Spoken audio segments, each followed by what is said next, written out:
জুবিন ক্ষেত্ৰৰ অকল মানে এখন সমাধি ক্ষেত্ৰ আমি কৰিব খোজা নাই।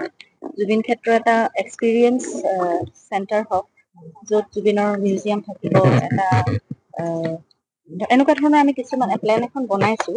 গতিকে তাত বহু ধৰণৰ নতুন প্ৰজন্মই অকল আজিৰ ডেটত বা 2-3 বছৰলৈকে আহি অকল চাকি বন্তি জ্বলাই প্ৰাৰ্থনা কৰিলে অকল সেয়াই নহয়, সেইখিনিতো থাকিবই লাগিব।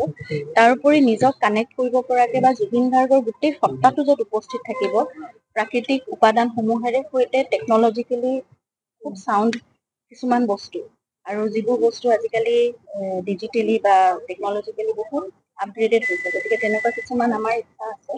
সেই ইচ্ছাখিনি আমি কালি এটা প্ৰেজেণ্টেশ্যন দিছিলোঁ কলাক্ষেত্ৰত, যিখন আমাৰ মিটিং হৈছিলে তাত।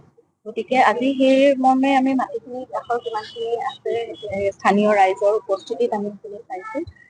গতিকে তেওঁলোকে দেখুৱাইছে, এতিয়া চাওঁচোন আৰু চৰকাৰী ধৰণে কিমানখিনি আছে তেওঁলোকৰ কাগজ পত্ৰ বা প্ৰশাসনে কিমানখিনি কৰিব পাৰে। আমি অলপ পৰিসৰটো ডাঙৰ হলে ভাল মানে। আপোনালোকৰ কিমান মান মাটি আছে গোটেই প্ৰজেক্টটো কৰিবলৈ প্ৰয়োজন?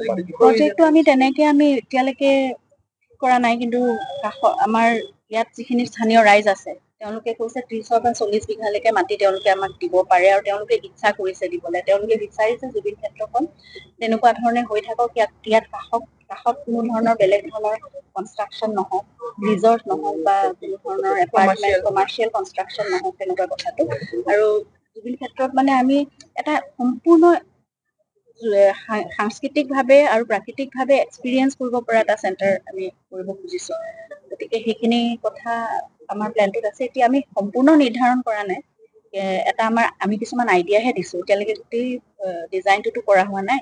গতিকে সেইখিনি আৰ্কিটেক্ট আৰু ডিজাইনৰ আমাক সহায় লাগিব, তেওঁলোকে কেনেকে ডেভেলপ কৰে সেইটোৰ ওপৰত।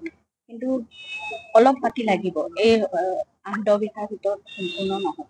আৰু ইয়াতে তেওঁলোকৰ এখন শ্মশান আগত আছে, তাৰ কাৰণে নিশ্চয় কৰিব লাগিব। সেইখিনি তেওঁলোকে বিচাৰিছে কাষেদি এটা 30 ফুটৰ ৰাস্তা আৰু ভিতৰলে 1.5-2 বিঘা মাটি।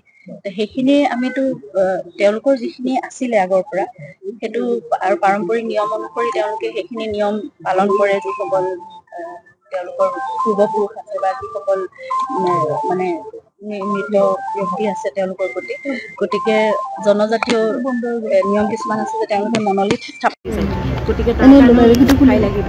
সেইকাৰণে তেওঁলোকে 1.5 বিঘা বুলি কৈছে, কিন্তু আমি 2 বিঘা মাটি আমি ভাবিছোঁ যে তেওঁলোকৰ কাৰণে 2 বিঘা মাটি আৰু সন্মুখত ৰাস্তাটোৱে থাকক, কাৰণ সকলোৱে সহাৱস্থান হ'ব লাগিব। আৰু ইয়াত জনগোষ্ঠীয় লোকসকল তেওঁলোকক আমি সন্মান দি সেইটো কৰিব। এই বিষয়ে আলোচনা হ'ব।